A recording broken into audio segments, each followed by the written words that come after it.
پیامبر صلی الله علیه و سلم میفرمایند شما نمیدونید برکت غذا تو کدوم قسمت بشقابه.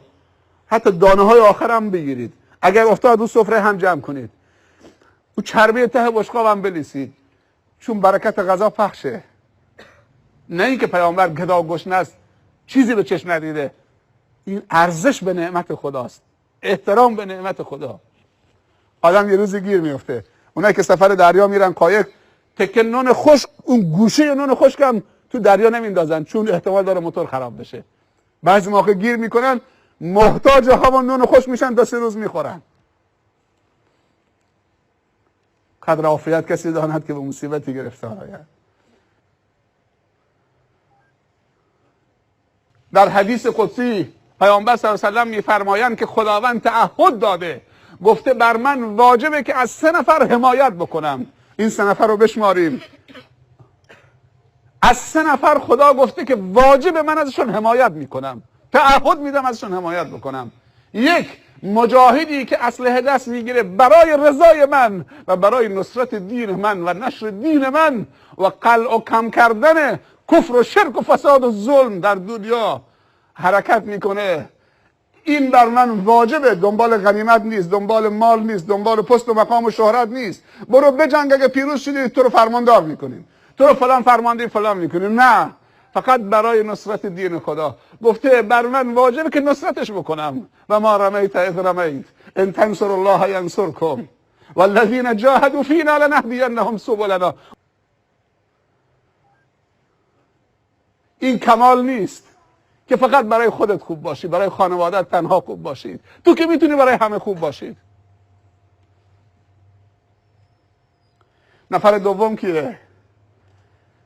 پیامبر صلی الله علیه و سلم میفرمایند خداوند گفته اگر جوانی که موانع ازدواج سر راهش خیلی سنگینه، فشار ازدواج و شهوتم اونقدر بهش فشار میاره قابل کنترل نیسته، هر دری میزنه بازم مانع، و خیلی از این موانع داماد شدن جوانا که به خاک و خون کشانده میشوند، مانع اصلیشون پدر و مادر عروس و پدر و مادر دامادن.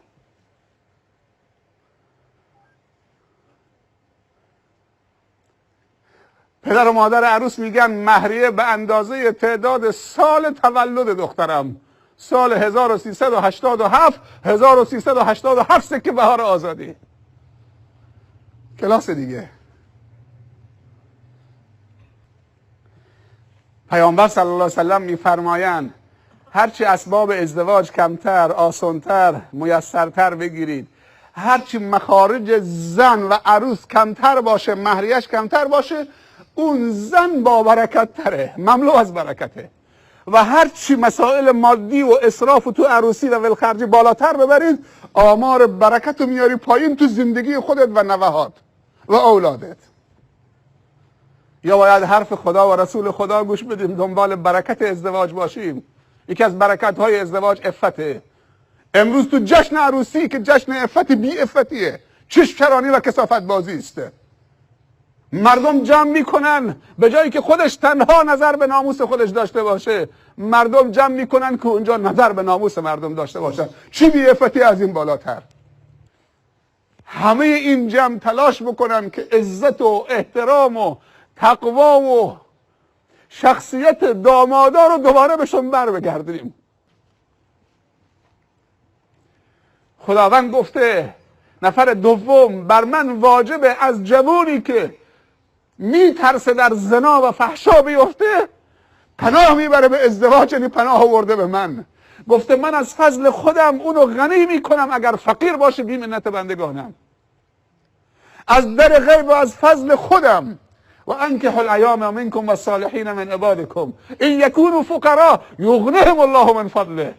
اگر فقیر بودن من از فضل خودم اونها رو غنی میکنم، بی منت بندگانم.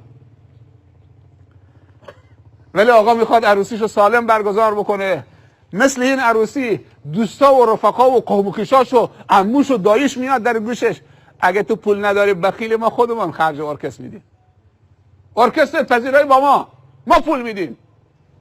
این ملاها رو دعوت نکن که عروسی میشه ماتم. ولی ثابت کرده تو آخر الزمان که عروسی های اسلامی پرطرفدارترین عروسی ها تو جنوبه. ما نزدیک 1 ماه پشت سر هم، شاید بعضی شبها استراحت بوده وگرنه پشت سر هم، از 21 بوده، 10 تا بوده، 4 تا بوده، 2 تا بوده، 3 تا بوده، همجور داره میره. و دوستانم هم دارن میرن، اونایی که ما خبرم نداریم دارن میرن.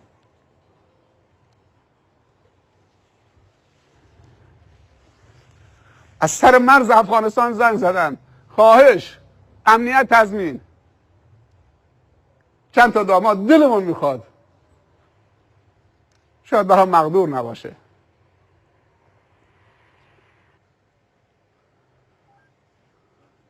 میشه میان برنامه اناشید اسلامی تو اندونزی، تو مالوزی، تو نمیدونم کشورهای عربی، امروزی که اینترنت هست، کانال هایی هست که همه اناشید اسلامیه، میشه پخش کرد برای تنوع. برنامه های خوب، میان برنامه ها. باید عروسی هامون توش یه ابتکار عملی به خرج بدیم، ولی یک کمی خواهش میکنم باید دست تو جیبمون بکنیم، دست تو جیب خودمون بکنیم ما. یعنی بعضی موقع عادت کردیم خوب دست تو جیب دیگران میکنیم، میخوام پول خیر از تو جیب دیگران، خب تو دست تو جیب خودم بکن.